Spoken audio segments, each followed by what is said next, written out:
Puji nama Tuhan, hari yang baik, waktu yang baik, kesempatan yang baik, karena Tuhan Yesus baik. Shalom untuk hambanya, Pastor Paul.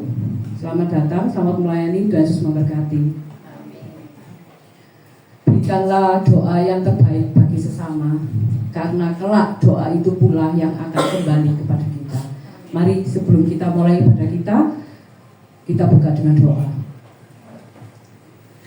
Bapa yang baik, yang teramat baik, terima kasih Tuhan buat hari ini saat kami berada di tempat ini. Semua karena anugerah-Mu, semua karena kemurahan-Mu atas setiap kami.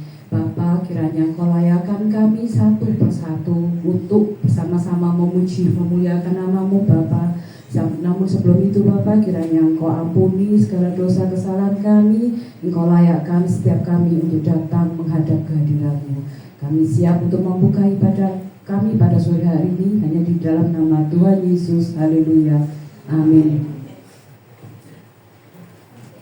Mari kita persiapkan hati kita untuk memuji, memuliakan nama Tuhan. Saya undang jemaat untuk sama-sama bangkit berdiri.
Mari kita siapkan hati kita untuk menerima berkat dari surga, untuk menerima sukacita dari surga.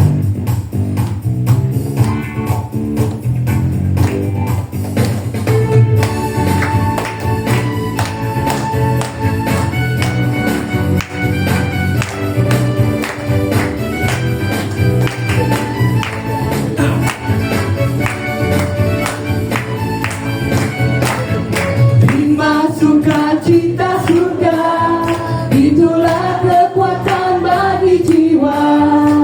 Ku dapat rasakan kasih-Nya di tengah badai yang tergelora.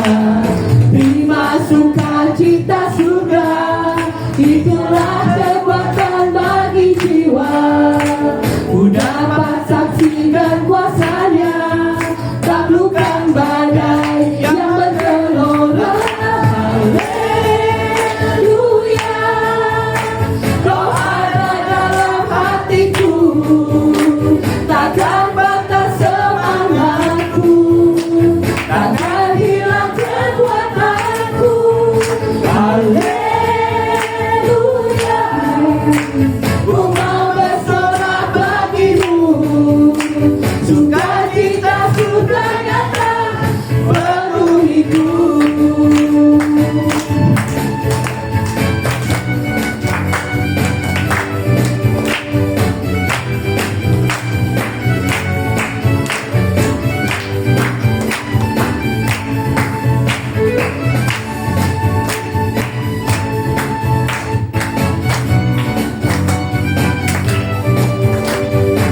kekuatan bagi jiwa.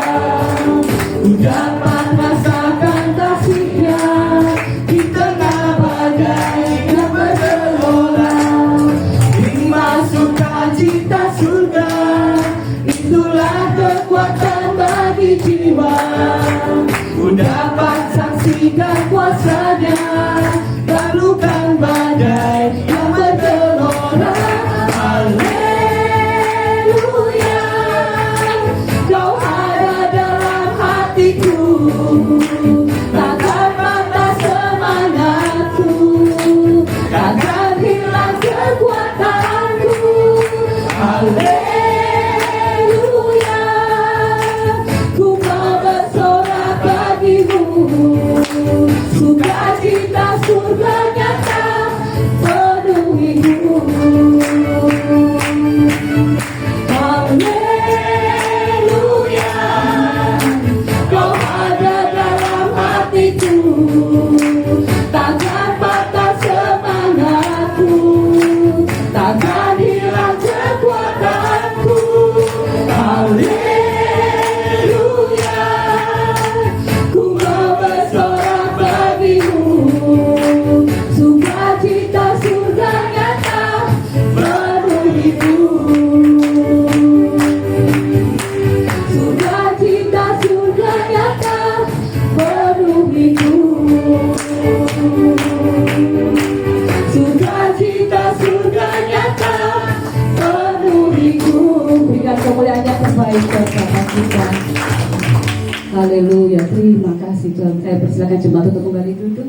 Seperti biasa di setiap ibadah, saya selalu mengajak jemaat untuk bersama-sama kita ambil waktu sejenak untuk kita merenungkan kebaikan Tuhan, untuk kita ambil saat teduh sejenak, 1-2 menit kita renungkan kebaikan Tuhan atas setiap hidup kita dan apa yang sudah kita berikan dan pengorbanan Bapa dalam hidup kita.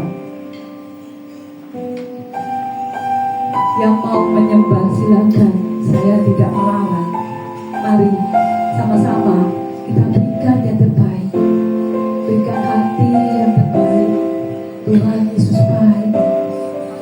Kalau saat ini kita sebagai anak-anak, kita sebagai hamba-Nya, kita diizinkan untuk bersama-sama memuji, menyembah, bahkan kita diizinkan untuk melayani.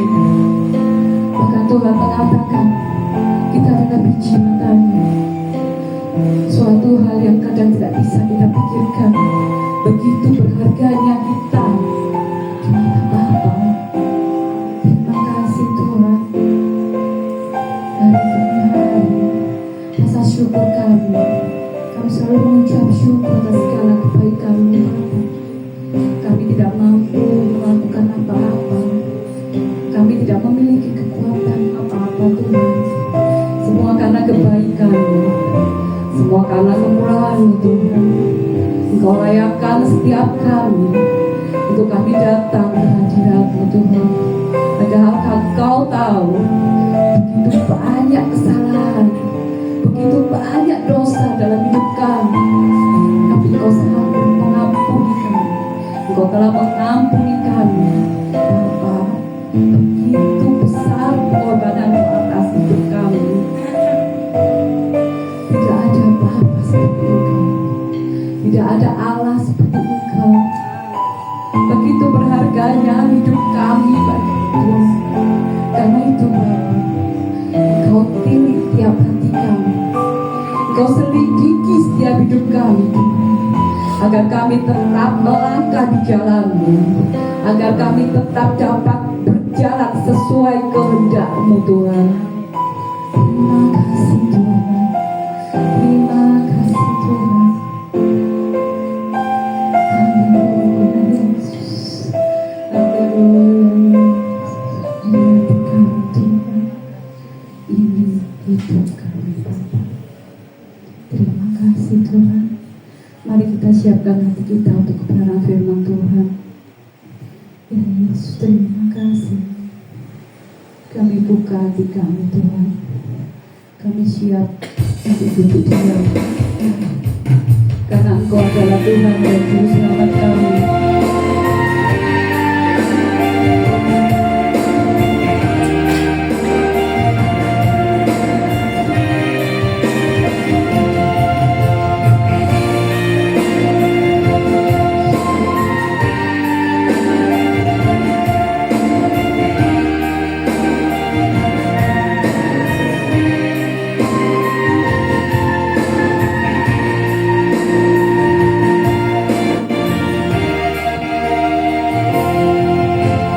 Walau ku harus berjalan dalam lembah kekelaman, perlindungan-Mu, oh Tuhan, nyatalah bagi hidupku. Tiada pernah sedetik pun, tiada pernah Kau tinggalkan. Sungguh mulia dan sempurna, hanya Kau-Lah yang disembah. Yesus, Engkau juru selamatku, dalam janji-Mu kemenanganku.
Bapak mengucap syukur pada sore hari ini kami boleh ada di tempat ini dalam keadaan yang baik. Biarlah setiap kebaikan yang Kau sudah berikan kepada kami dedikasikan hidup kami untuk hormat kemuliaan-Mu ya Tuhan. Kalau sebentar kami akan mendengar kebenaran-Mu, urapi hamba-Mu, urapi setiap kami, agar setiap firman boleh menjadi benih yang bertumbuh, berbuah, menjadi berkat buat orang di sekitar kami. Urapi ruangan ini, juga ruangan hati kami, berikan kami telinga seorang murid untuk kami boleh mengerti Tuhan, memahami setiap firman. Hanya di dalam nama Yesus Kristus Tuhan semua siap mendengar kebenaran, katakan amin. Oh, lagu tak cetek loh. Perlu nih? Oh, perlu ya. Shalom. Shalom. Terakhir kesini saya tahun berapa ya? 2001.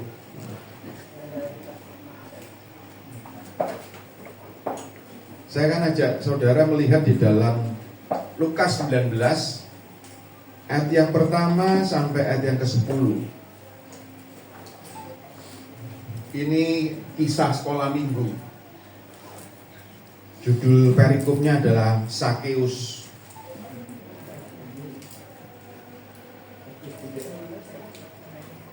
Lukas 19 ayat pertama sampai yang ke-10. Ada yang bisa mewakili dengan suara yang keras? Dibaca. Sakeus, Lukas 19 ayat pertama sampai 10. Yesus masuk ke kota Yeriko dan berjalan terus melintasi kota itu. Di situ ada seorang bernama Sakeus, kepala pemungut cukai, dan ia seorang yang kaya. Ia berusaha untuk melihat orang apakah Yesus itu, tetapi ia tidak berhasil karena orang banyak, sebab badannya pendek. Maka berlarilah ia mendahului orang banyak, lalu memanjat pohon ara untuk melihat Yesus yang akan lewat di situ. Ketika Yesus sampai ke tempat itu, ia melihat ke atas dan berkata, Sakeus, segeralah turun, sebab hari ini aku harus menumpang di rumahmu. Lalu Sakeus segera turun dan menerima Yesus dengan sukacita. Tetapi semua orang yang melihat hal itu bersungut-sungut, katanya, ia menumpang di rumah orang berdosa. Tetapi Sakeus berdiri dan berkata kepada Tuhan, Tuhan, setengah dari milikku akan kuberikan kepada orang miskin. Dan sekiranya ada sesuatu yang kuperas dari seseorang, akan dikembalikan 4 kali lipat. Kata Yesus kepadanya, hari ini telah terjadi keselamatan kepada rumah ini, karena orang ini pun anak Abraham. Sebab anak manusia datang untuk mencari dan menyelamatkan yang hilang. Amin. Terima kasih Cik Yin. Nah, setiap orang itu tidak ada yang ingin gagal dalam hidupnya. Ada yang gagal? Yang mau gagal? Bisa altar call maju nanti kita doakan. Tidak ada di dalam hal apapun, mau di dalam pelayanan, di dalam pekerjaan, dalam rumah tangga, tidak ada orang yang ingin gagal. Semua ingin jadi orang yang berhasil, yang berkelimpahan. Nah, tetapi konsep ini saya ngomong berulang-ulang dimanapun, di gereja manapun. Saya ngomong berulang-ulang aja kadang lebu telinga kiri keluar telinga kanan kok. Seringkali konsep ini dibawa ke dalam gereja karena dianggap sesuatu yang berhasil, berkelimpahan, sukses itu identiknya dengan materi.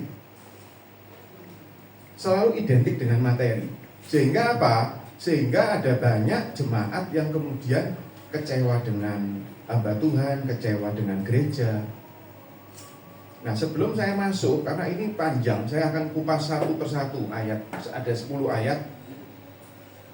Semoga tidak terlalu panjang. Judul perikopnya adalah Sakeus.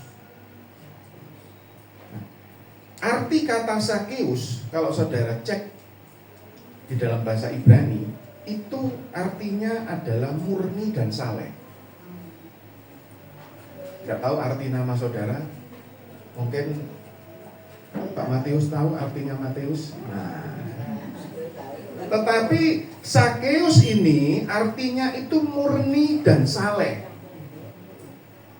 Arti kata namanya Sakeus itu. Tetapi coba kita lihat kontras enggak dengan kehidupannya? Ternyata tidak. Arti nama Sakeus yang murni dan saleh itu sangat berbeda dengan apa yang dia lakukan.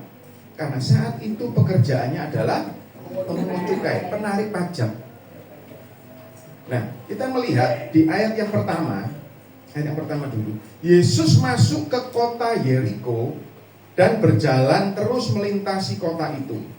Nah, saat itu kota Yeriko di zamannya Sakeus itu adalah kota perdagangan. Di kota Yeriko itu produksi yang namanya balsem. Itu namanya balsem of Mecca. Itu menjadi pusat perdagangan karena apa? Juga ekspor di kota Yeriko. Sehingga kota itu makmur sekali.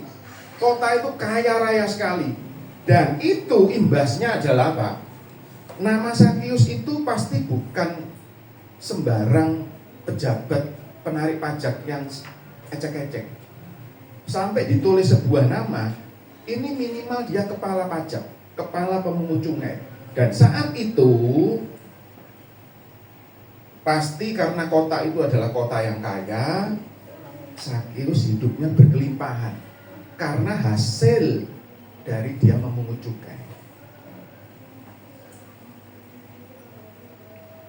Dikatakan di situ di ayat yang kedua, di situ ada seorang bernama Sakeus, kepala pemungut cukai, dan ia seorang yang kaya. Oh, zaman dulu, tidak zaman sekarang. Ternyata penarik pajak itu sugi-sugi. Tidak ada penarik pajak itu dunia susah. Tidak ada sugi-sugi. Saya tidak mau bahas itu suginya dari mana ya. Nanti ini direkam urusannya dulu ya. Tetapi itu ternyata ada imbasnya ketika kota itu makmur dan berimbas kepada yang dikerjakan Sakeus. Sekarang saya tanya, Sakeus ini kaya raya. Sekarang saya tanya, Sakeus ini orang yang gagal atau sukses? Jangan dijawab dulu, untuk buru-buru susu aja. Susu salah. Yang ngomong Sakeus itu orang sukses angkat tangan. Loh, saya tadi belum rame. Sekarang tak tanya sungguhan diam. Yang ngomong Sakeus itu orang sukses angkat tangan. Ojo didono, sing tegas ayo dinaikno. Yang tinggi-tinggi, tak hitung. Tak titeni loh satu-satu. Sebelah sini. Nah, sukses ya. Oke, sukses ya. Yang bilang Sakeus itu orang gagal angkat tangan. Tuh. Terus yang nggak angkat tangan maksudnya apa? Cari aman. Takut salah. Oh, nggak ngerti. Nah,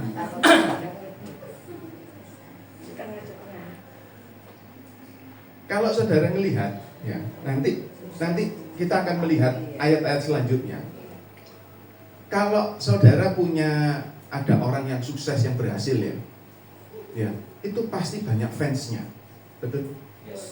Contoh ya, beberapa hari yang lalu, ibunda dari namanya Pak Hermanto Tanoko, salah satu pemilik dari Avian, pemilik Avian, pendiri Avian namanya, itu dipanggil Tuhan. Saya sempat mau diajak, ada teman karena di grup kita ada yang saya sendiri pernah waktu itu foto bareng sama Pak Hermanto juga. Dan saudara tahu, itu bikin untuk persemayaman. Itu kemarin dikirim di grup itu ya, dikirim di grup. Jadwal kulinernya itu ada. Kalau saudara maisong, itu jadwal kulinernya ada. Jadi jam sekian sampai sekian nasi kuning, ono sego buk, ono ronde, kabeh. Kalau saudara nginep di situ ya, saudara melok kabeh terus makan gratis. Itu ada semua. Ini loh, ini orang sukses. Kenapa? Orang sukses itu pasti banyak fansnya, banyak yang mengidolakan, banyak yang mengagumi. Betul? Tetapi beda sama Sakeus. Sakeus ini bukan orang sukses, Sakeus ini orang gagal. Kenapa? Dia kaya, dia soge, tapi dibenci. Yang benci siapa? Orang sebangsanya. Karena apa? Dia dianggap sebagai pengkhianat. Dia bekerja kepada Kekaisaran Romawi pada waktu itu sebagai penarik pajak. Menarik pajak juga ke bangsanya sendiri. Dan dia, kalau saudara melihat nanti di ayat-ayat selanjutnya, itu dia memerasnya itu keterlaluan. Makanya dikatakan di ayat yang keberapa, dia akan mengembalikan 4 kali lipat.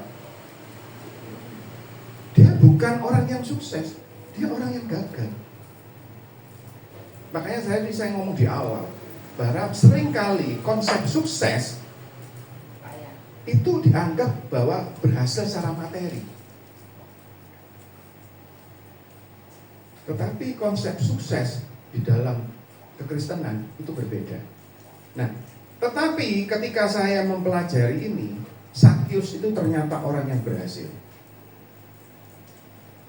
Nah, keberhasilan Sakyus yang pertama kita lihat di ayat yang ketiga sampai yang kelima. Perhatikan di situ, tetap di Lukas 19 di ayat yang ketiga, saya bacakan ulang. Sakyus berusaha untuk melihat orang apakah Yesus itu. Sampai di situ ya. Ayat yang ketiga. Ia berusaha untuk melihat orang apakah Yesus itu. Sakyus saat itu penasaran, sopo Yesus itu. Yang pertama, dia penasaran karena kalau saudara melihat di pasal 18, Yesus itu menyembuhkan orang buta namanya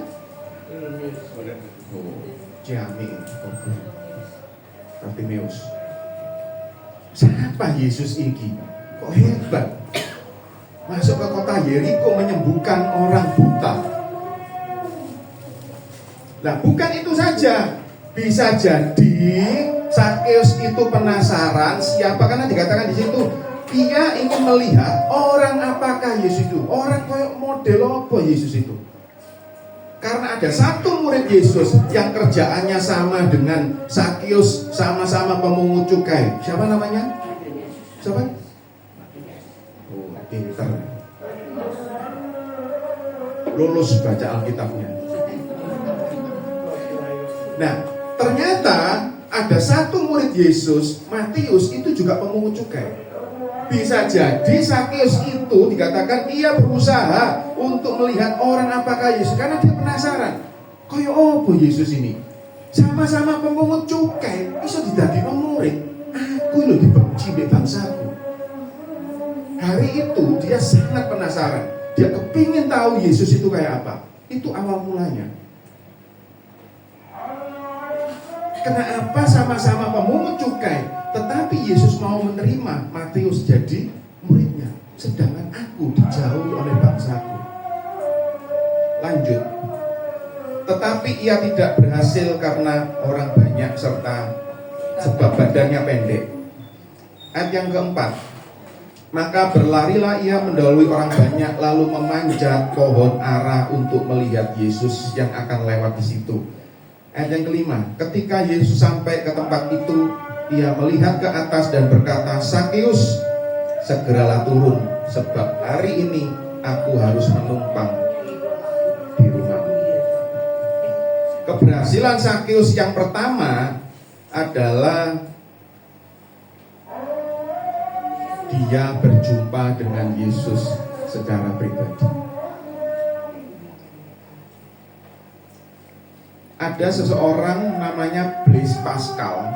Blaise Pascal ini adalah orang yang gemar sama matematika. Dia itu salah satu pencipta ide kalkulator. Pencipta ide alat hitung kalkulator. Itu Blaise Pascal, tapi dia suka mempelajari tentang agama dan filsafat. Dan dia menulis satu pernyataan gini, ada ruang kosong di dalam hati manusia. Ada ruang kosong yang tidak bisa diisi dengan apapun juga kecuali dengan kehadiran Tuhan. Dan ini terjadi kepada Sakyus. Sakyus itu hartanya berlimpah, tetapi hari itu dia penasaran dengan yang namanya Yesus. Kenapa Matius terutama, kenapa Matius itu diterima sebagai murid, tetapi yang dijauhi oleh orang-orang sebangsanya. Dan itu menarik perhatian Sakeus. Lalu dikatakan dia naik ke pohon ara. Pohon ara itu tingginya itu bisa 12 atau 15 meter. Ukur loh. 12 meter, 15 meter. Kita nggak tahu, Alkitab nggak mencatat seberapa tinggi dia naik. Nggak dicatat. Tetapi yang jelas dia itu naik ke atas pohon ara. Nah, yang luar biasa ini, yang luar biasa. Kalau saya Sakeusnya, kalau saudara baca Alkitab, itu saudara harus masuk ke dalam kisah itu, supaya saudara bisa mengerti maksud firman Tuhan. Saya berandai-andai, kalau saya posisinya Sakeus, ya, ini orang banyak, ya. Yesusnya gak cocok, Yesus udah gundul, kan harus gondrong, ya. Berarti gondol kan sudah gak cocok. Kalau saya Sakeusnya, saya ini orang penting, betul? Saya ini pejabat negara tentang kerajaan Romawi. Saya punya kuasa besar, saya punya dekeng gede. Ada orang-orang, ada tentara-tentara di belakang saya yang siap mengcover saya. Kalau saya Sakeus, ya, kalau saya Sakeus, ada Yesus dikerumuni orang banyak. Oh, saya gini, minggir, aku ketemu Yesus. Bisa? Sangat bisa. Kok nggak minggir? Tentara, kecek ini Pak Matius ini, meliwu kiai. Cik ini kok gini, pomene wis tambah, desek aja mau, minggir. Bisa nggak? Bisa. Tetapi yang luar biasa dari Sakeus, dia nggak lakukan itu, meskipun dia punya kuasa untuk melakukan itu. Tetapi Sakeus justru naik ke pohon ara. Dan saudara tahu, saat dia naik, dia itu pejabat, saudara. Pejabat tinggi, orang penting. Kalau saudara dibalik saya posisinya Sakeus, disuruh penekan, loh yang malu saya. Saudara pasti akan dicemooh. Hei, gendeng ini. Kamu mau cukai ini, terus gendeng mungkin stres ini. Kok naik penekan ke pohon? Kalau saya Sakeusnya, saya tidak mau mempermalukan diri saya. Tetapi yang luar biasa saat itu adalah Sakeus mau naik pohon ara. Dia mau merendahkan dirinya hanya untuk ingin tahu siapa Yesus itu. Seringkali orang-orang Kristen itu sangat sulit untuk merendahkan diri. Seringkali kita ini jadi orang yang angkuh. Yang contoh paling gampang aja, ketika di dalam ibadah, kan saya sering ngomong, saya tuh diaken di gereja di utara sana. Saya diaken itu 13 tahun. Jadi sebelum saya duduk, saya tuh mesti ngawasi jemaat, karena saya datang 5:30 pagi. Saya harus ngawasi jemaat gitu jam 7. Bahkan ketika ibadah sudah mulai, kita nggak duduk, kita berdiri. Dan saya bisa melihat orang-orang yang sangat tidak menghargai ibadah. Ada banyak orang yang angkuh. Kalau saudara melihat Daud, ketika ada tabut Tuhan dibawa masuk, itu Daud menari-nari loh. Bahkan dikatakan anak Saul ya, katakan, weh iki Daud gendeng ini bisa. Tetapi seharusnya ketika ada hadirat Tuhan yang menjamah hidup saya dan saudara, seharusnya kita menjadi orang yang rendah hati, bukan orang yang angkuh. Saat itu yang terjadi adalah satu perubahan yang luar biasa dari Sakeus. Ketika dia berjumpa dengan Yesus, dikatakan di ayat, kita melihat lagi di ayat yang ke-6 sekarang. Lalu Sakeus segera turun dan menerima Yesus dengan sukacita. Ketika Sakeus menerima Yesus, dikatakan Sakeus alami sukacita. keberhasilan dalam hidup yang pertama itu adalah ketika saudara dan saya bisa berjumpa secara pribadi dengan Tuhan. Bukan seperti ini.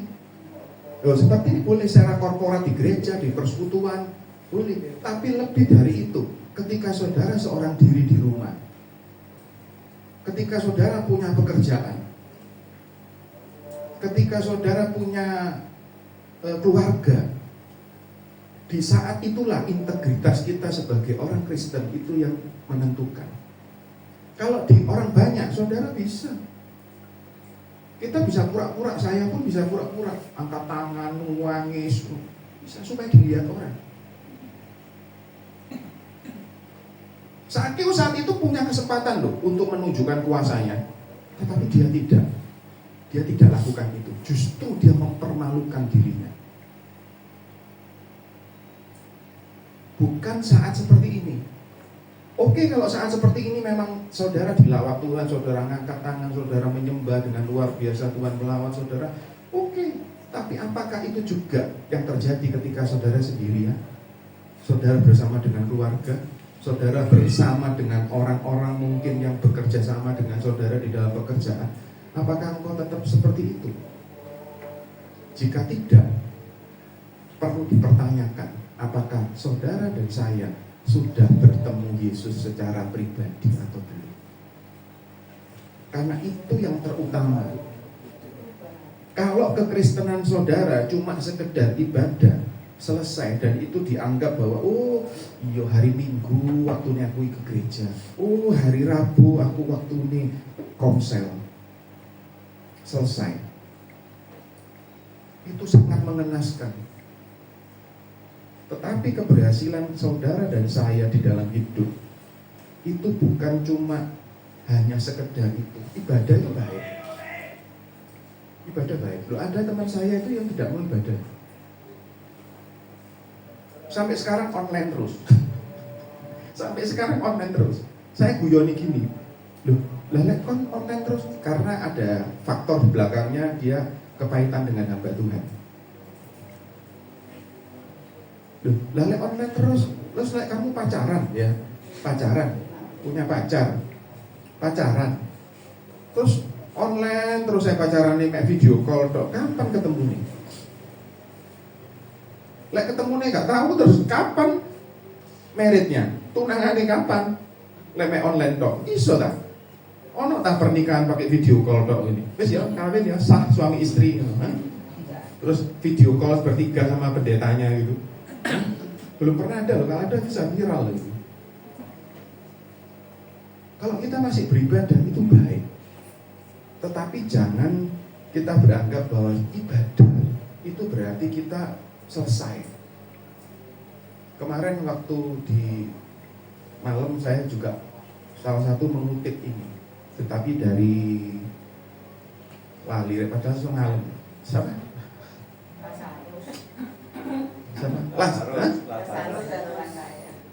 Oh ya, orang yang sakit kusta.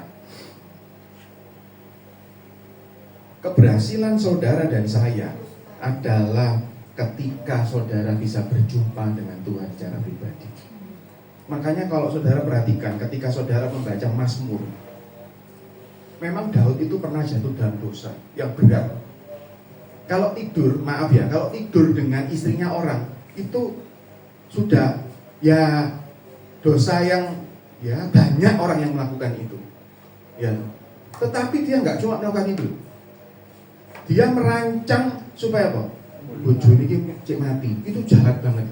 Bagi saya kejahatan Daud itu bukan karena dia tidur dengan Bathsheba. Kejahatan Daud yang terbesar adalah ketika merancang pembunuhan atas suami Bathsheba. Itu jahat banget. Tetapi saudara tahu, sampai di titik tertentu ketika dia berjumpa dengan Yesus, dia cuma gini, Tuhan siapa gerangan yang ada di bumi? Gak ada yang kuingini. Yang kuingini hanya Engkau.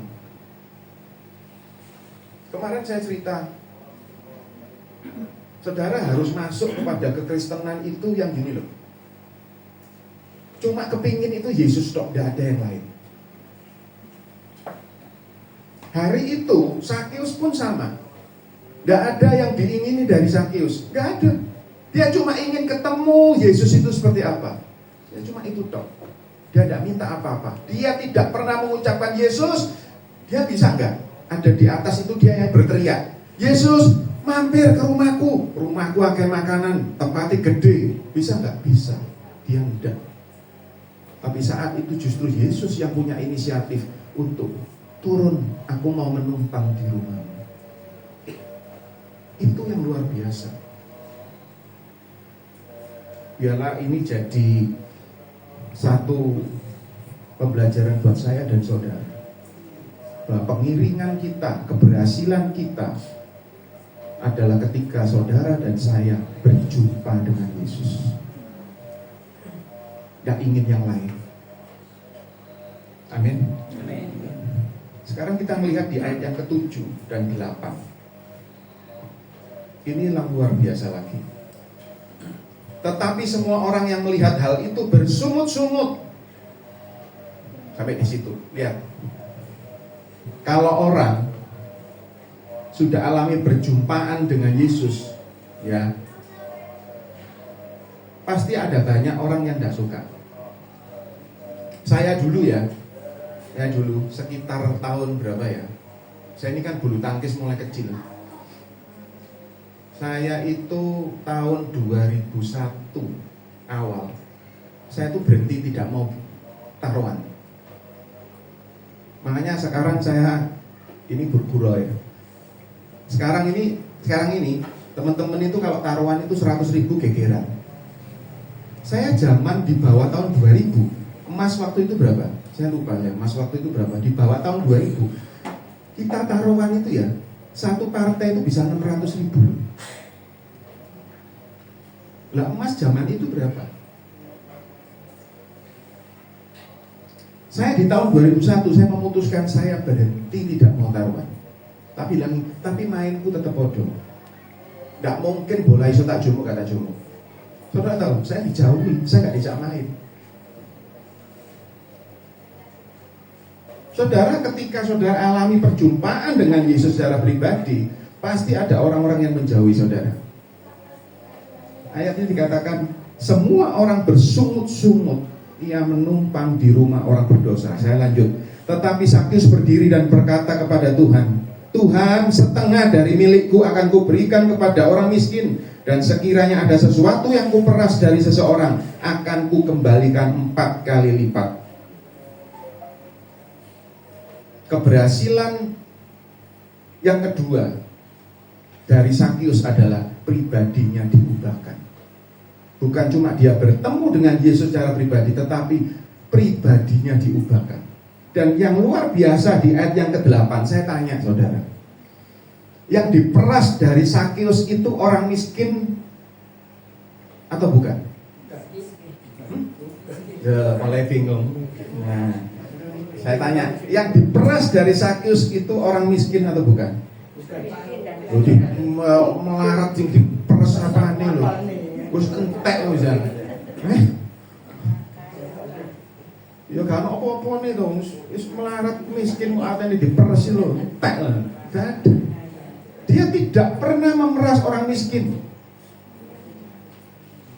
Harusnya ayat ini bunyinya gini, Tuhan, sekiranya ada sesuatu yang kuperas dari seseorang, akan kukembalikan 4 kali lipat. Karena memang pada waktu itu, kalau saudara pelajari dari Wikipedia, itu memang Sakeus itu memerasnya keterlaluan. Makanya dia mengambil pernyataan, hari itu aku akan kembalikan 4 kali lipat kepada orang-orang yang kuperas. Harusnya ayat itu cuma itu. Betul loh? Fair toh kalau ayatnya ke ibunya gitu, fair nggak? Fair. Tetapi yang aneh di sini, dia ngomong gini, Tuhan, setengah dari milikku akan kuberikan kepada orang miskin. Ini tidak harus dia lakukan. Tidak harus dia lakukan. Saya baca ini berkali-kali, ini seharusnya tidak dilakukan. Karena dia tidak pernah memeras dari orang miskin. Tidak pernah. Dia gak merasa berhutang atau berdosa kepada orang miskin, tetapi dia merasa berdosa berhutang kepada orang-orang yang dia peras. Harusnya ayat itu bunyinya seperti tadi, yang ku peras tak kembalikan 4 kali lipat. Nggak harus, bukan keharusan Sakeus untuk memberikan 50%, bahkan setengah hartanya untuk orang miskin. Ini yang luar biasa. Ketika saudara dan saya berjumpa dengan Yesus, seharusnya ada perubahan pribadi yang luar biasa, yang mungkin dunia itu nggak bisa mikir. Kok iso orang ini melakukan? Kalau saat itu Sakeus ketika mendengar orang banyak bersungut-sungut berkata, "Woi, aku menumpang orang berdosa." Oh, kalau Sakeus saat itu hitulah tentara, kecen kabeh ini. Ini gerombolan di Sultan Syahrir Gang 2 ini kecen kabeh. Bisa nggak? Bisa. Tetapi dia berdiri malah berkata kepada Tuhan, seperti yang tertulis tadi.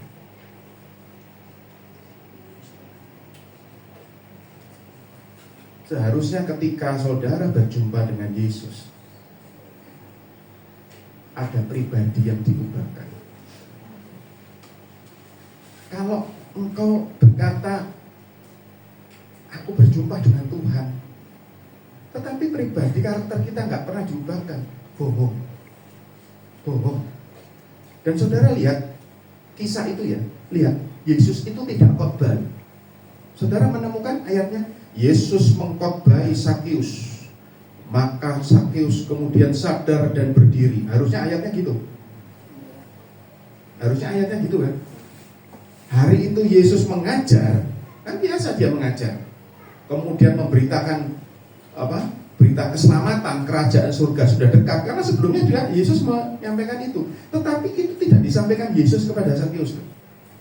Harusnya Yesus berkhotbah, dikatakan Yesus mengajar, dan kemudian berkata kerajaan surga sudah dekat. Maka Sakeus sadar, lalu Sakeus berdiri dan berkata, Tuhan, bla bla bla bla tadi. Tetapi Yesus tidak berkhotbah atau mengajar saat itu. Yesus hanya menumpang, cuma tinggal di situ, mungkin makan bareng di situ. Tetapi yang membedakan kenapa pribadi Sakeus itu bisa berubah, karena hari itu dia tahu bahwa dirinya itu diterima dengan luar biasa. Hari itu ketika Yesus datang dan mau menumpang, dia ngomong gini, wah ini Tuhan, ini orang luar biasa. Aku yang tidak layak, yang dijauhi orang-orang sebangsaku, hari ini orang yang digandrungi banyak orang, hari ini mau masuk ke rumahku. Hari ini mau menumpang, mau tinggal di rumahku. Hari itu dia merasakan sukacita yang luar biasa. Makanya gak heran, hari itu pribadinya diubahkan.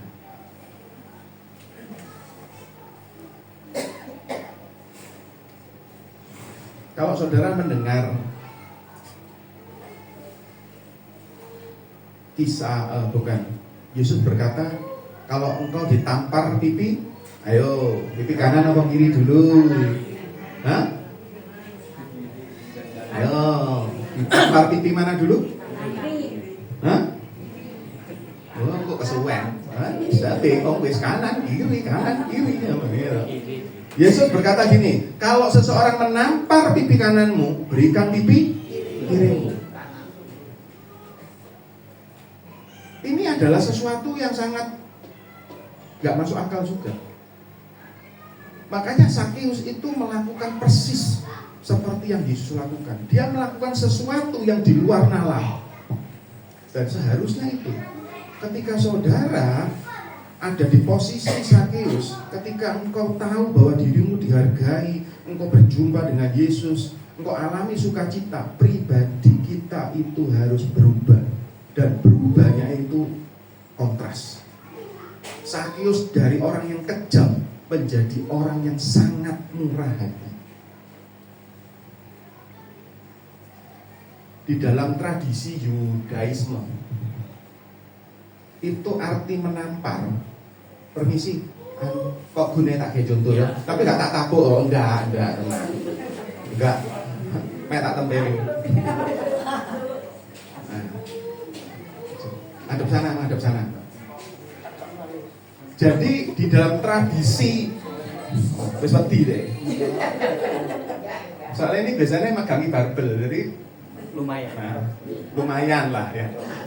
Nah ini kalau tradisi Yahudi ya, yang dimaksud Yesus itu bukan gini, kok ditampar di kanan kayak mau kiri, bukan gitu. Jadi di dalam kisah ayat itu menampar pipi kanan itu pakai punggung ini loh, pakai ini, bukan, tapi pakai ini. Saudara tahu? Seplak. Sebentar belum. Ini ditampar pakai punggung. Artinya apa? Itu ada artinya. Artinya orang itu direndahkan, orang itu disepelekan. Betul, saya ingat itu diseplak. Bukan ditampar, diseplak. Nah itu pakai punggung. Makanya Yesus ngomong gini, kalau engkau ditampar pipi kananmu, berikan pipi. Kalau saudara kan angel kayak gini, namparnya pakai. Nah sudah duduk, nanti aja terus nampar. Tetapi ada maksudnya juga di dalam tradisi itu. Ada maksudnya juga. Ketika saudara ditampar pipi kirimu dengan telapak tangan, pipi kiri dengan telapak tangan, artinya engkau itu sederajat dengan aku. Ngerti ya maksudnya ya? Kalau tadi pakai punggung, ini seplak tadi yang kanan, itu saudara sedang direndahkan. Tetapi Yesus ngomong kasih pipi kiri. Nah, orang itu kalau dikasih pipi kiri, orang tua mikir, bro, tak kapuk meneh. Kamu biasa, aku sederajat dengan kamu loh. Kok kamu tak rendahkan? Ngerti ya maksudnya ya? Nah, seharusnya kekristenan saudara dan saya harus ada sampai di titik itu. Misalkan saudara dikhianati, loh saya pernah saudara, nggak tahu saya pernah kesaksian di sini nggak? Saya ini kalau dulu persekutuan itu kan tiap Jumat di rumah-rumah, mau Bari ini anggota lama, Jihin yang ngalami ya, di rumah-rumah itu setiap Jumat sebelum pandemi itu. Saya itu menjemput ada satu. Ya, ada satu. Dolek lansia dijemput ya sik wajar ya lho. Kuwi iki seger buger. Wes sehat wong sik enom. Minta dijemput ya tak jemput. Jadi kadang itu arah ke rumah mana itu enggak cocok gitu, kadang ada yang tanya, "Loh, Pak, itu kan omahe kan nyelentang wis gak apa-apa, nek seminggu sekali." Lha iya toh. Kok nggak bendino ya? Cuma tiap Jumat aja ya nggak apa-apa. Ya, saya jemput. Terus tahu sekali waktu saya telepon karena ada beberapa yang saya jemput. Itu karena searah saya jemput. Terus tahu di tak jemput itu tak telepon. Siapa? Saya sebentar belum tak tutup tokomu. Udah sekali. Kemudian itu pas hujan agak gerimis gitu. Tak telepon lagi yang kedua, nggak diangkat-angkat. Maksud saya siapa di luar supaya mudah. Ketiga kali tak telepon, sudah, aku sudah jalan ke depan. Udah masuk mobil sudah ngomong gini, susu elek mapak. Udah ya. Saya nggak nyebut orangnya dan saudara tidak perlu tahu orangnya.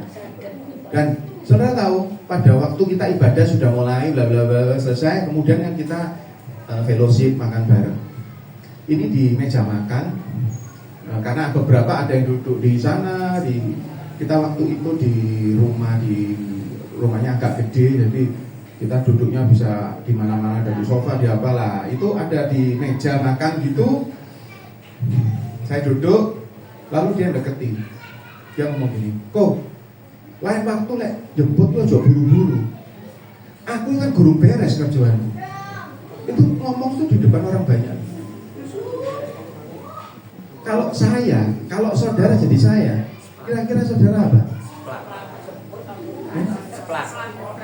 Loh, saudara tahu, hari itu saya tuh menang Iya. Sampai kemudian yang pegel itu malah sebelah saya. Lho kok gendeng wong iki. Lho kok mbak papa kok dilokno lho. Wis dipapa gak terima kasih. Setelah itu nggak tahu gimana ceritanya, dia kepahitan sama saya. Kepahitan sama saya. Ya, kepahitan sama saya. Beberapa waktu. Terus saya ingat itu pas hari ulang tahunnya. Saya ngajak satu temen, saya tuh beli tar. Loh sumpah, saya beli kue tar. Temen saya tak ajak ngomongin, ojo ngomong jeje loh Pak. Ojo ngomong jeje. Karena istri saya sudah jengkel.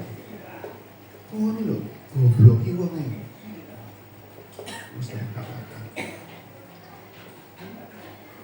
Saya sudah mau turun dari kendaraan. Itu aja, di sini tuh pertentangan. Oh lah, wong nggak terima kasih kok. Lah, pokok minta maaf. Wong sing salah kono. Ya. Oh, kene lek ana film kartun nggih kene ana sing anu putih, ana sing ireng nggih kene atau sing satu ngene, ayo ampuni. Sing sini kayak opo gini. Udah.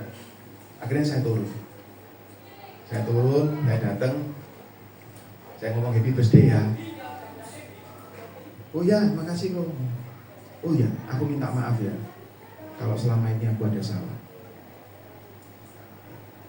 Itu nggak mudah loh saudara, nggak gampang. Apalagi posisi saudara itu nggak salah, angel. Hari itu Sakyus ngomong gitu itu angel, nggak gampang. Dia ini selamanya ini adalah orang yang kaya bergelimang harta. Hari itu dia bisa habis loh. Karena sisa 50% hartanya nanti dibagikan lagi 4 kali lipat kepada yang diperas. Bisa-bisa dia kemudian dia jadi orang yang biasa-biasa saja hari itu. Tetapi dia melakukan sesuatu yang di luar nalar. Hari itu pribadinya menjadi pribadi yang betul-betul diubahkan Tuhan. Kalau saudara hari-hari ini ketika engkau disakiti orang, kemudian saudara kemudian jengkel, saudara kepahitan, ini bojai. Saudara bojai, percuma. Gak usah Kristen-Kristenan. Karena gak ada sesuatu yang diubahkan. Orang Kristen yang berubah harus seperti itu. Saya bukan ngomong ini karena saya bisa. Enggak. Kalau Roh Kudus gak bisa. Karena ini darah dan daging. Saya masih dijewet, masih sakit. Kaki saya masih nyedek dilemahi loh. Sekarang ini kalau saya beberapa kali. Sekarang saya sudah ngapal, ngomong minta maaf itu ngapal. Saudara perlu melatih itu. Perlu dilatih. Itu perlu dilatih. Enggak jauh-jauh, Desember kemarin gitu. Saya ketemu gini, bahkan kalau saya berdoa, kan saya pernah kesaksian loh, saya berdoa. Setiap hari itu saya doakan orang-orang yang melakukan hal-hal yang buruk. Saya sebut namanya satu persatu. Dan saya berani ngomong sama Tuhan, Tuhan, kalau Engkau izinkan, ketemu sama mereka, aku mau minta maaf. Itu enggak gampang. Kenapa sih saya mau melakukan ini?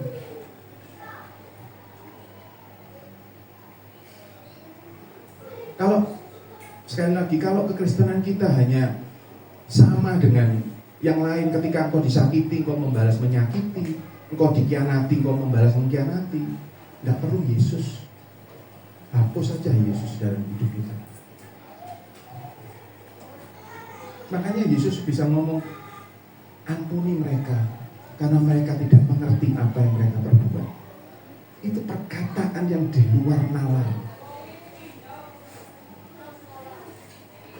Desember kemarin, ya memang agak berat, tetap agak berat, tapi saya sudah muda.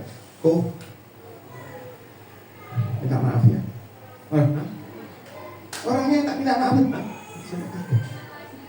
tapi hari itu, ada damai sejahtera, sukacita. Terserah setelah itu saudara yang saya minta maaf itu mau tetap gak mau berteman dengan saya, menjauhi saya, itu urusan dia. Yang penting urusan saya dengan Tuhan beres. Makanya kalau saudara melihat di dalam ayat yang ke-9, kata Yesus kepadanya, hari ini telah terjadi keselamatan kepada rumah ini, karena orang ini pun anak Abraham. Sebab anak manusia datang untuk mencari dan menyelamatkan yang hilang. Hari itu dikatakan hari ini terjadi keselamatan. Kalau saudara lihat di dalam Yohanes 10 ayat yang 10 dikatakan gini, Yesus datang untuk memberi hidup dan hidup di dalam kelimpahan. Hari itu Sakeus menerima hidup. Hidup yang sesungguhnya, bukan hidup yang saat ini itu, tapi hidup yang betul-betul dari Tuhan. Dan hidup yang berkelimpahan. Berkelimpahan apa sih? Berkelimpahan dengan sukacita, dengan damai sejahtera. Dan hari itu pribadinya orang yang asalnya kejam, jahat, hari itu dia menjadi orang yang sangat-sangat murah hati. Saya tutup dengan satu kesaksian. Saya kemarin mendengar kesaksian gini. Ada dua orang, yang satu itu tinggalnya itu di kos. Perhatikan ya, di kos. Ini kisah nyata loh. Kisah nyata. Tinggal di kos. Setiap tanggal 25 uang entek. Setiap tanggal 25 setiap bulan itu uangnya habis. Dan ketika bertemu dengan hamba Tuhan ini, dia selalu menangis. Dan hamba Tuhan ini, kok nggak bisa makan? Entek ah. Enggak, aku enggak menangis karena itu. Aku menangis karena setiap tanggal 25 setiap bulan sampai akhir bulan, entah enteknya tanggal 30 atau 31, itu justru di tanggal-tanggal itu aku dipelihara Tuhan jauh lebih baik dari tanggal 1 sampai tanggal 25. Justru di tanggal-tanggal 25 sampai akhir bulan, setiap bulan aku itu mesti ono sing ngejaki kuliner. Makanya aku menangis karena kebaikan Tuhan. Ini kisah nyata. Dan yang kedua, ada satu orang lagi tinggalnya di apartemen, punya rumah banyak, tetapi ketika bertemu selalu mengeluh. Pekerjaannya sepi, keluarganya tidak harmonis, selalu mengeluh. Dan beberapa waktu kemudian dia bunuh diri. Sekarang saya tanya, yang kaya, sing sugih, itu yang tinggal di kos atau yang tinggal di apartemen?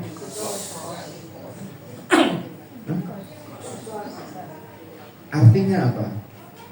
Artinya berkelimpahan itu bukan berbicara tentang harta, tentang kekayaan, tentang status, tentang kedudukan, bukan itu. Berkelimpahan itu di dalam hati kita. Ketika Yesus hadir di dalam hati saudara limpah dengan ucapan syukur. Hati saudara limpah dengan puji-pujian. Hati saudara limpah dengan pengampunan. Dan itulah yang terjadi pada Sakeus. Dan hari itu saya mau katakan, dia bukan orang yang gagal, dia orang yang sukses. Amin. Amin. Mari kita semua datang pada Tuhan.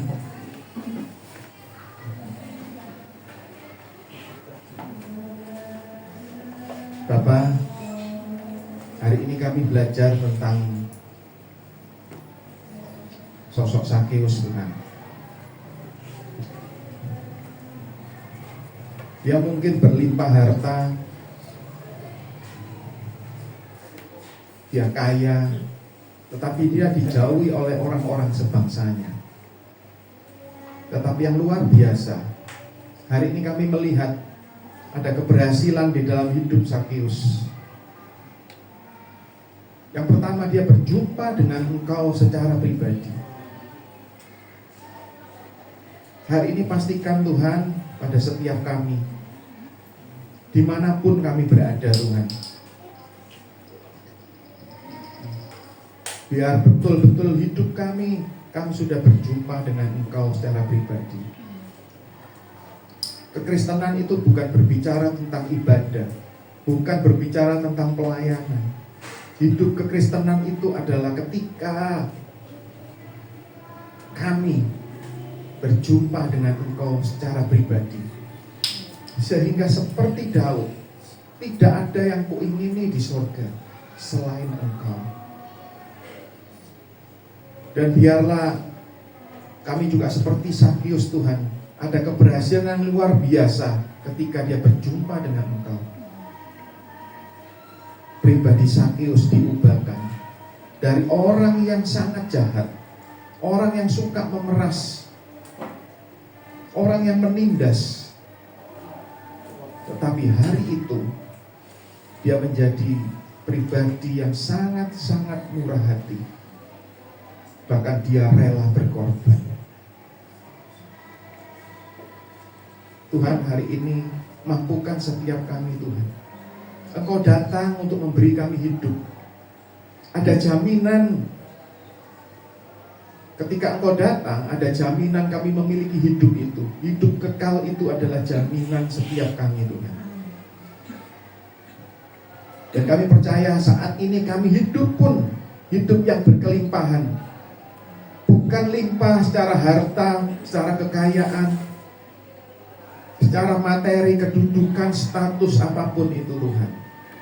Tetapi kami limpah dengan ucapan syukur. Kami limpah dengan damai sejahtera. Kami limpah dengan sukacita. Sehingga dari sana hidup kami penuh dengan pengampunan. Hidup kami penuh dengan belas kasihan, Tuhan. Tuhan, kalau ada saat ini setiap yang hadir, mari masing-masing pribadi dengan Tuhan. Kalau hari ini ada di antara saudara, saya tidak tunjuk saudara untuk angkat tangan, untuk berdiri, tidak. Kalau hari ini engkau mungkin dijauhi orang,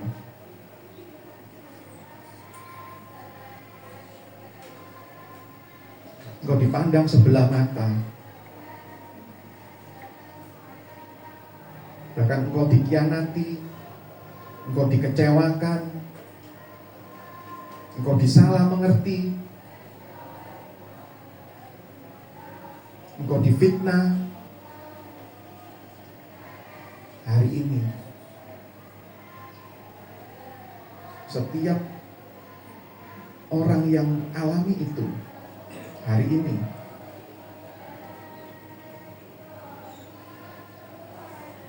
saudara harus meniru seperti Sakius. Sakius melakukan sesuatu hal yang di luar nalar.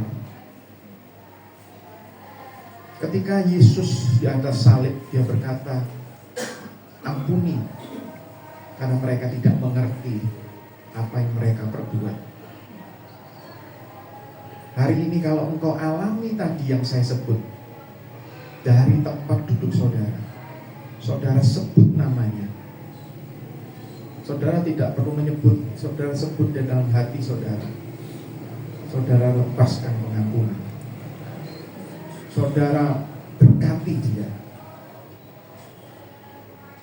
Karena kekristenan yang hanya rutinitas, yang hanya agamawi, itu tidak akan berdampak apa-apa. Tetapi kekristenan yang benar adalah ketika saudara dan saya mengikuti teladan Tuhan. Saya kasih waktu 1-2 menit. Beri kemampuan seperti halnya Sakius. Ketika Sakius bertemu dengan Yesus, dia alami sukacita, dia alami damai sejahtera, dan itu yang memampukan dia untuk dia melakukan sesuatu hal yang tidak pernah dipikirkan. Orang miskin yang seharusnya bukan bagian dia, hari itu justru dia berkati. Ada orang-orang yang memang bencekno, yang megelno saudara, yang mereka tidak layak memang untuk dimaafkan. Tetapi hari ini saya mau berkata, ketika engkau berjumpa dengan Tuhan, orang-orang yang tidak layak itu, saudara harus ampuni, saudara harus doakan, saudara harus berkati. 1-2 menit. Dan jika saudara punya keberanian, datangi, ambil inisiatif untuk saudara meminta maaf. Mungkin dipandang orang saudara dianggap engkau orang yang salah, yang keliru. Kita tidak perlu penilaian manusia. Saat itu Sakeus tidak peduli penilaian orang. Karena Sakeus saat itu yang penting itu adalah penilaian Tuhan. Hari ini mungkin ketika engkau datang kepada orang yang harusnya tidak pantas untuk menerima maaf, itu dipandang orang adalah hal yang konyol. Tapi sekali lagi, kita tidak perlu penilaian manusia.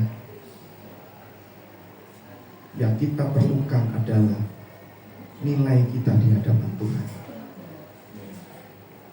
1-2 menit.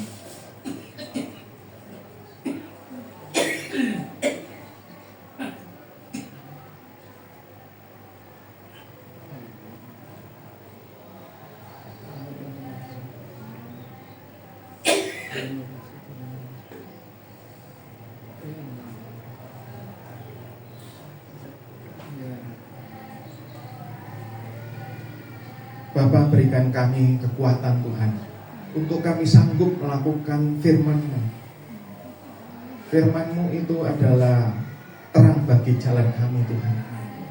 Biarlah ketika kami melakukan firman-Mu, ada sesuatu yang dahsyat yang Kau kerjakan dalam hidup kami Tuhan. Kami tidak mau menjadi Kristen yang biasa-biasa saja, Kristen yang hanya agamawi menjalankan rutinitas, tetapi kami mau menjadi Kristen yang mau bertindak seperti Engkau Tuhan, seperti Sakeus, sehingga nama Tuhan dipermuliakan dalam hidup kami. Terima kasih Tuhan, berkati oma-opa yang saat ini hadir. Berkati, berikan kesehatan, kekuatan, berikan kesetiaan Tuhan, berikan kemampuan mengiring Tuhan sampai Tuhan memanggil. Berkati persekutuan JID Yesokah ini Tuhan, Pak Wijaya dan istri, untuk terus bisa membawa setiap jiwa untuk semakin melekat pada Tuhan. Hanya di dalam nama Yesus Kristus Tuhan. Haleluya. Amin. Tuhan Yesus memberkati.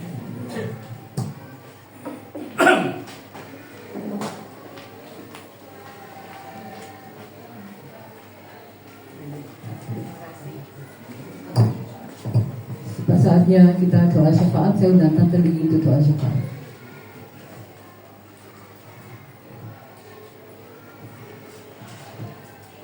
Kita berdoa.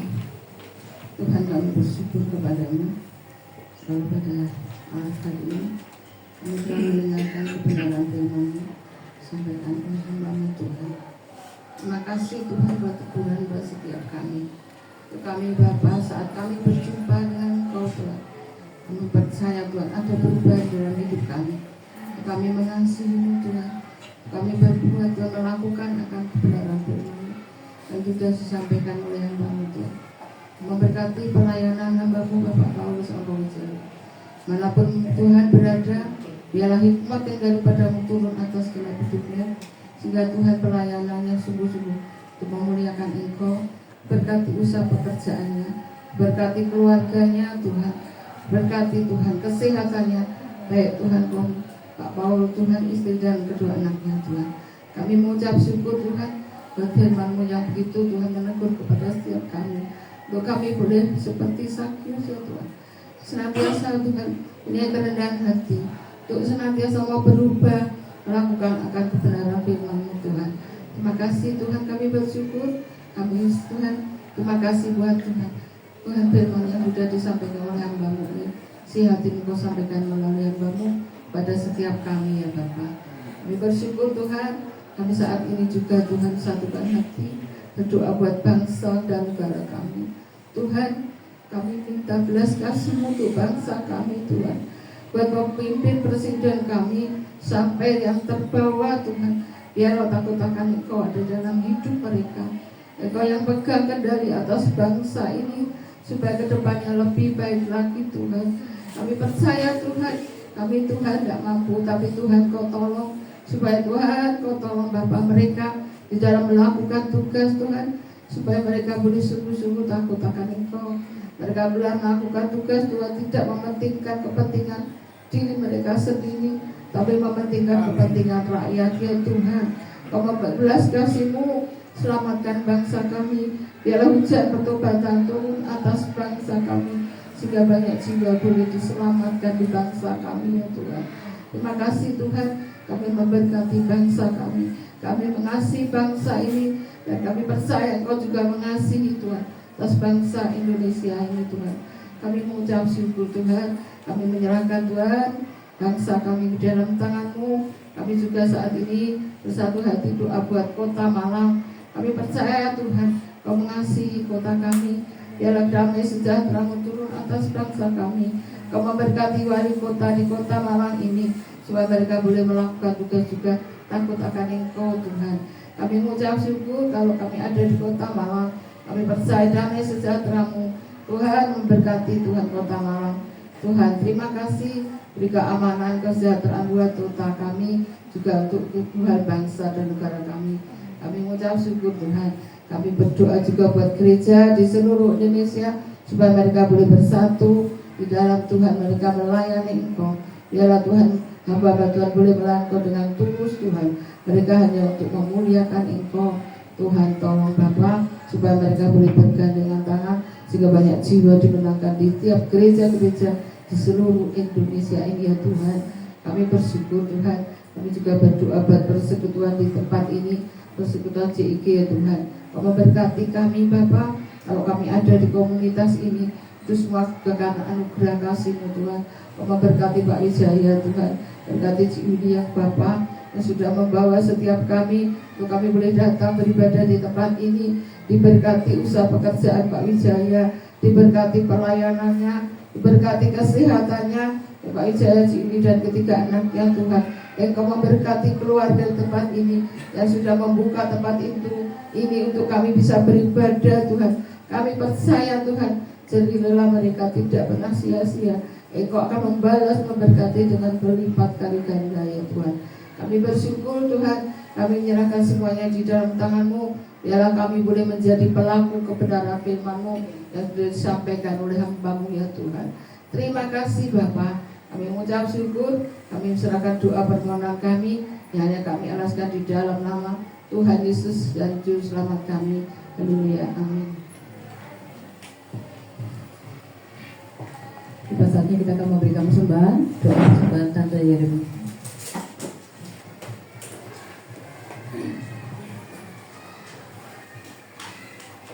Mari kita berdoa. Bapa di surga, kami berterima kasih sudah mendengar firman-Mu. Hamba Tuhan, menurut hamba-Mu berbicara kepada kami semuanya. Kiranya Tuhan, firman Tuhan ini menjadi kompas dan rema di dalam kehidupan kami.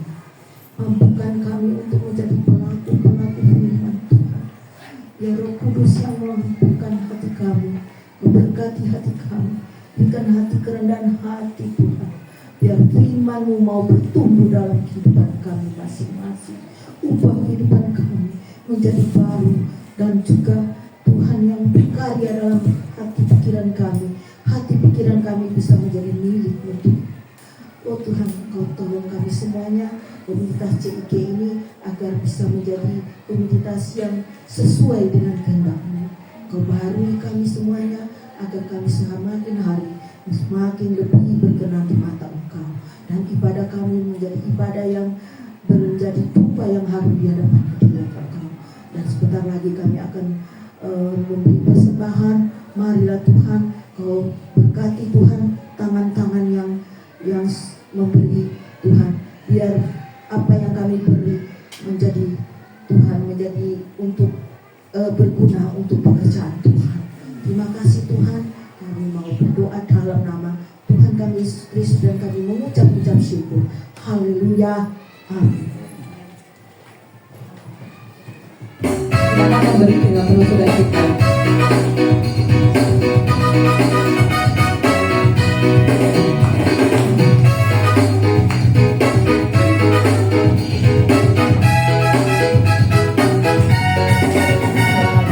Masuk gerbangnya bersyukur dengan penuh pujian, bersuka di hadiratnya, yang dibesarkan agung namanya, pujinya juga sangat dalam, musik dan tarian, semua makhluk di bumi di surga dengan senang hati naikkan pujian, sebab Tuhan baik,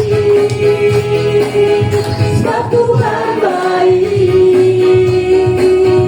sebab Tuhan baik, anugerahnya kekal selamanya. Sebab Tuhan baik, sebab Tuhan baik, sebab Tuhan baik, anugerahnya kekal selamanya.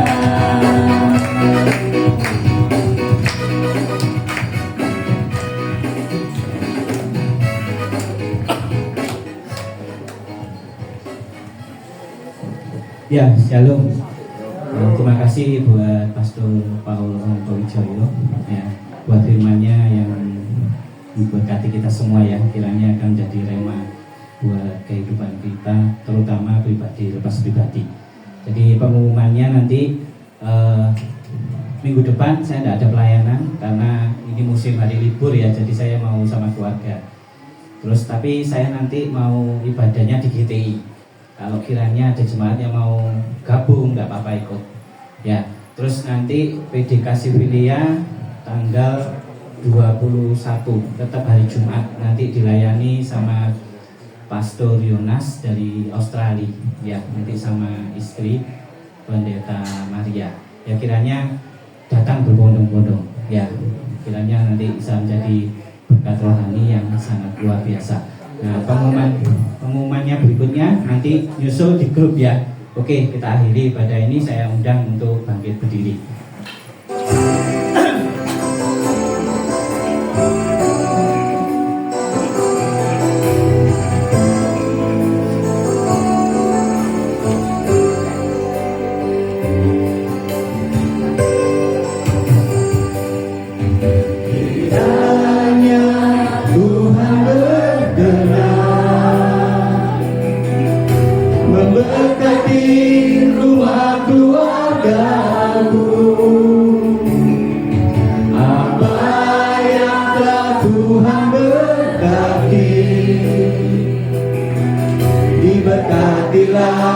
Untuk selamanya,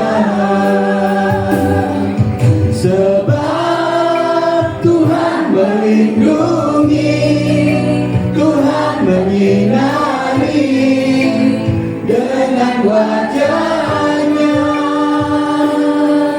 memberi kasih karunia, damai sejahtera, Tuhan Yesus berkati. Ya, berkat firman hari ini sungguh membuat kita ini semakin bersemangat ya, untuk percaya, yakin kebaikan Tuhan Yesus. Kiranya teladan Sakius bisa membawa kita semakin lebih untuk apa? Rindu mencari Tuhan.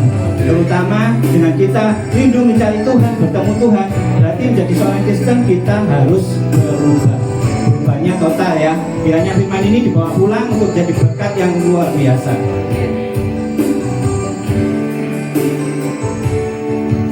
Kiranya Tuhan berkenan memberkati rumah keluargaku, apa yang telah Tuhan berkati, diberkatilah untuk selamanya. Sebab Tuhan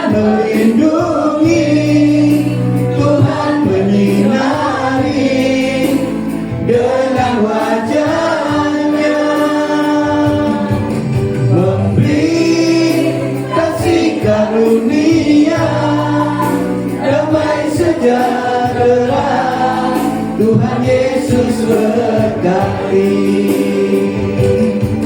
Sebab Tuhan melindungi, Tuhan menyinari dengan wajahnya,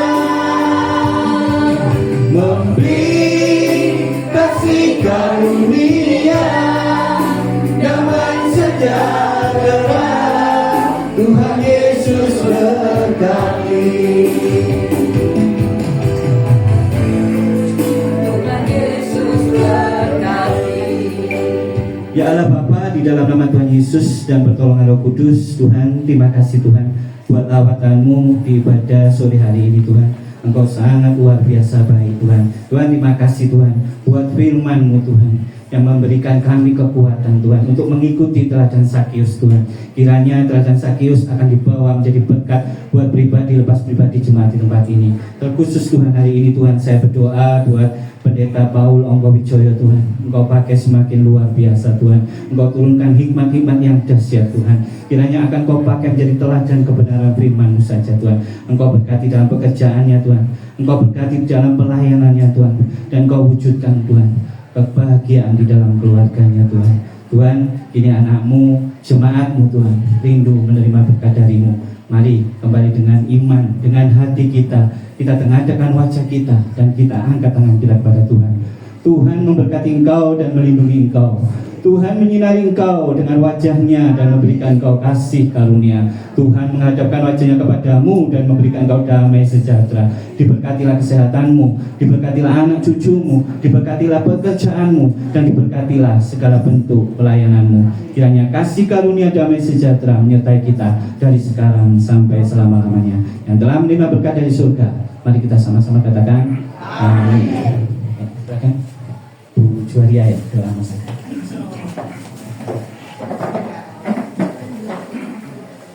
Bapa kami yang berkata dalam kerajaan surga, kami mengucap syukur dan berterima kasih atas segala kasih karunia-Mu.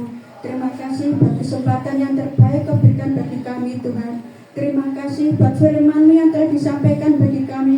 Kiranya firman-Mu menjadi berkat bagi kami dan tertanam di dalam hati kami masing-masing Tuhan. Tolong Tuhan berikan kami kemampuan untuk bisa menjadi seperti Sakius Tuhan, untuk merendahkan hati di dalam hati kami masing-masing Tuhan. Berikan kami hati untuk berhasil, untuk merendahkan hati di hadapan-Mu Tuhan. Terima kasih Bapa, Engkau ajaib Tuhan, Engkau baik, Engkau mengerti keadaan kami Tuhan. Engkau pasti mendengar segala seruan hati kami Tuhan. Engkau berkati hamba-Mu yang telah menyampaikan firman-Mu bagi kami Tuhan.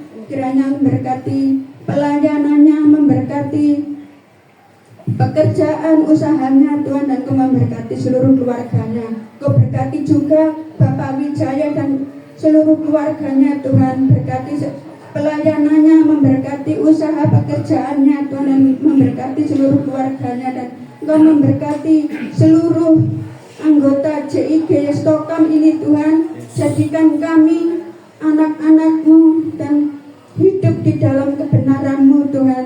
Dan Kau berkati kami semua Tuhan. Dan saat ini kami juga akan menerima berkat daripada Engkau Tuhan. Dan kami sucikan dan kuduskan setiap makanan yang akan kami terima.